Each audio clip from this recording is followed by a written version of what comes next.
Assalamualaikum warahmatullahi wabarakatuh. Perkenalkan, nama saya Niken Dwi Julianti dengan NIM K7119191 kelas 4C Prodi PGSI Surakarta Universitas 11 Maret. Saya di sini akan memperlihatkan cara pembuatan media dan cara penggunaan media pembelajaran. Media pembelajaran yang saya buat ini mengambil materi dari SD kelas 3 dengan tema 1 tentang pertumbuhan dan perkembangan makhluk hidup dengan subtema 3 tentang pertumbuhan hewan. Materi yang saya ambil ini terintegrasi dari beberapa mata pelajaran. Yang pertama ada Bahasa Indonesia dengan kompetensi dasar 3.4 dan mata pelajaran Matematika dengan kompetensi dasar 4.1. Selamat menyaksikan. Nah, ini merupakan alat dan bahan untuk membuat media pembelajaran.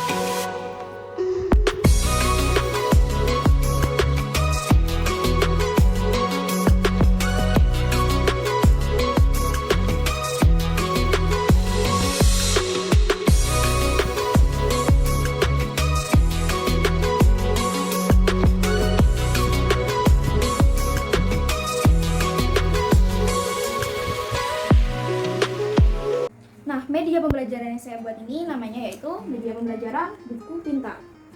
Cara penggunaan media pembelajaran ini yaitu kita bisa membalik halaman berikutnya. Nah, di halaman berikutnya ini ada beberapa kantong. Kantong ini memuat soal-soal. Nanti bisa siswa disuruh memilih mau kantong yang mana dan membacakan soal yang dipilih. Nah, sebagai contoh, saya menjadi siswa yang pertama mengambil soal di kantong. Siswa pertama memilih. Saya sebagai siswa pertama memilih kantong yang pertama. Lalu kita bacakan soalnya. Baik, dari kantong pertama yang berwarna oranye ini mendapatkan soal, jika Udin memilih 3 buah kandang, memiliki 3 buah kandang yang berisi masing-masing 5 ekor ayam, berapakah banyak ayam Udin semuanya? Ini buka halaman berikutnya. Nah, di sini disuruh membuka halaman berikutnya. Lalu kita bawa yang ada di. Nah, setelah membuka halaman berikutnya, di sini ada banyak bunga-bunga. Lalu kita jawab soal yang ada di kertas merah ini. Nah, mari kita menjawab soal yang didapat siswa yang pertama tadi. Udin memiliki 3 buah kandang. Tiap kandang masing-masing berisi 5 ekor ayam. Jadi setiap satu kandang itu berisi 5 ekor ayam. Jadinya kalau 3 buah kandang berapa banyak ayam Udin semuanya. Jadi itu merupakan operasi hitung perkalian. Jadi 3 kali 5. Kita awal mulanya di angka 0. 3 kali 5. 3 kali 5 itu sama dengan kita melompat sebanyak 3 kali dengan berskala 5. 1 di angka 5. 1. 2 di angka 10. 3 di angka 15. Jadi 3 kali 5 itu sama dengan 15. Kita coba lagi, kalau kita balik perkaliannya. Tadi kan 3 kali 5, sekarang 5 kali 3. Apakah sama hasilnya? 5 kali 3 berarti kita melompat sebanyak 5 kali dengan skala 3. 1 2 di angka 6. 3 4 5 di angka 15. Jadi 5 kali 3 juga hasilnya 15. Nah, karena hasilnya sama, dinamakan sifat komutatif perkalian. Sifat komutatif perkalian itu adalah mengganti urutan dari faktor perkalian tidak akan mengubah hasil perkalian. Jadi, untuk perkalian meskipun itu dibolak-balik hasilnya tetap sama. Nah, setelah siswa yang pertama tadi menyelesaikan soal dan menjawabnya, sekarang giliran siswa yang kedua memilih kantong mana yang akan dipilih. Saya sebagai siswa yang kedua akan memilih kantong yang berwarna hijau. Lalu kita bacakan apa pertanyaannya. Pertanyaannya itu tentang perkalian bersusun. Berapa hasil 15 kali 6? Nah, untuk menjawab pertanyaan ini bisa membuka halaman 2. Lalu kita buka halaman kedua dari buku pintar ini.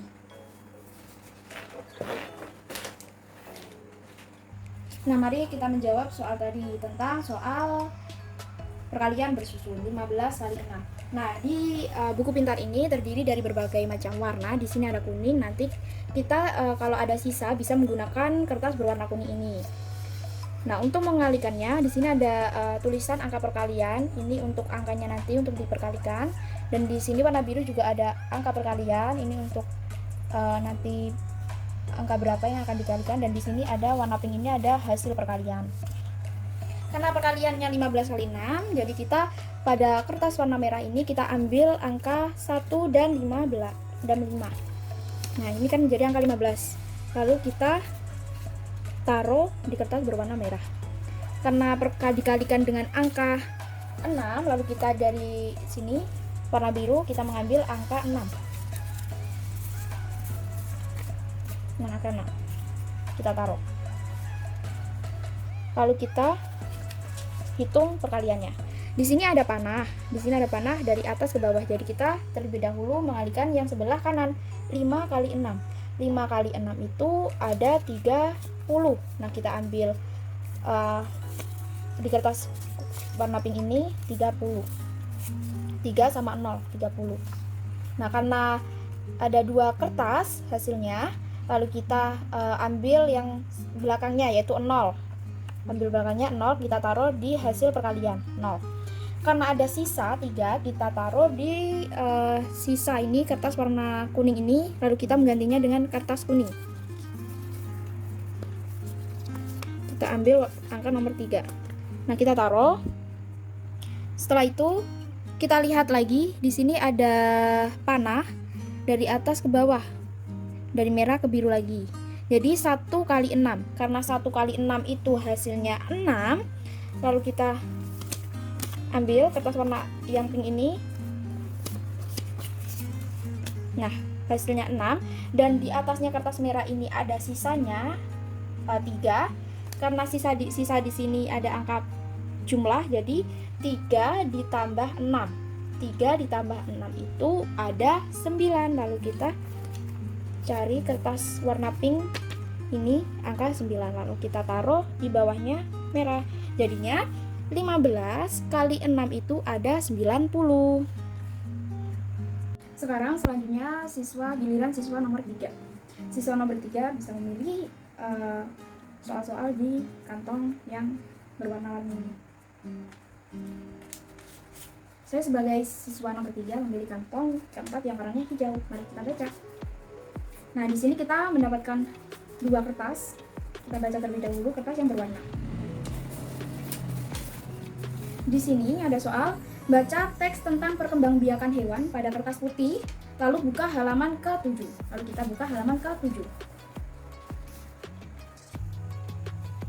Nah, setelah itu kita baca teks yang ada di kertas putih. Mari membaca. Berkembang biak adalah suatu kemampuan makhluk hidup untuk memperbanyak jenisnya atau menghasilkan keturunan. Cara perkembangbiakan hewan ada beberapa cara, yaitu yang pertama ada vivipar atau melahirkan.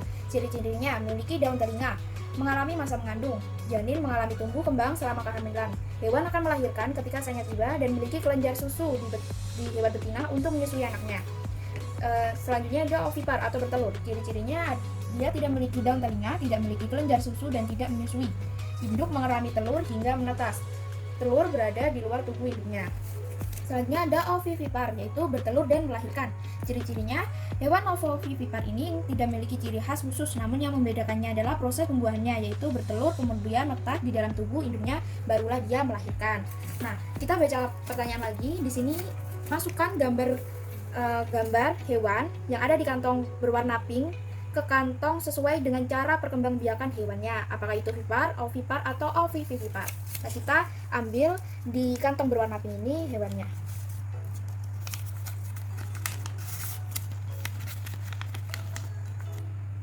Setelah itu kita identifikasi dari gambar ini cara perkembangbiakan hewan ini dengan cara apa saja. Nah, di sini ada ini kambing ya. Kambing ini ciri-cirinya dia mempunyai daun telinga dan dia itu tidak bertelur dan dia itu melahirkan. Jadi hewan ini, kambing ini adalah masuk di vivipar. Kita masukkan ke kantong berwarna kuning. Selanjutnya di sini ada sapi. Nah, sapi ini juga memiliki daun telinga. Dia itu tidak bertelur tetapi dia melahirkan. Dia mempunyai kelenjar susu. Jadi sapi ini termasuk hewan vivipar.